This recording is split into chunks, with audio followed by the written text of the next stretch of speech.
तीन चोर।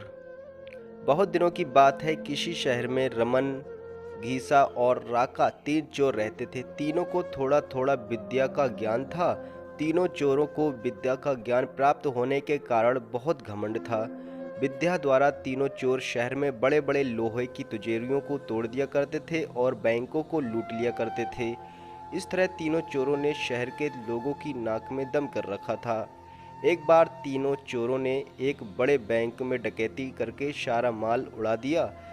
तब पुलिस को खबर हुई तो तीनों चोरों को पकड़ने के लिए तलाश करने लगी, मगर तीनों चोर पास ही के एक घने जंगल में भाग गए। तीनों चोरों ने देखा कि जंगल में बहुत सी हड्डियां बिखरी पड़ी हैं। रमन ने अनुमान लगाकर कहा, ये तो किसी शेर की हड्डियां हैं। मैं चाहूँ तो सभी हड्डियों को अपनी विद्या के ज्ञान द्वारा जोड़ सकता हूँ। घीसा को भी विद्या का घमंड था, सो वह बोला, अगर ये शेर की हड्डियां हैं तो मैं इनको अपनी विद्या द्वारा शेर की खाल तैयार कर उसमें डाल सकता हूँ। रमन और घीसा की बात सुनकर राका का भी घमंड उमड़ पड़ा और उसने कहा, तुम दोनों इतना काम कर सकते हो तो मैं भी अपनी विद्या द्वारा इसमें प्राण डाल सकता हूँ।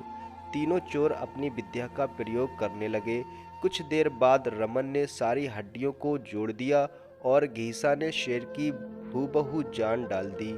थोड़ी देर में तीनों चोर सामने एक जीवित भयानक शेर को देखकर थर-थर कांपने लगे, मगर शेर के पेट में तो एक दाना नहीं था।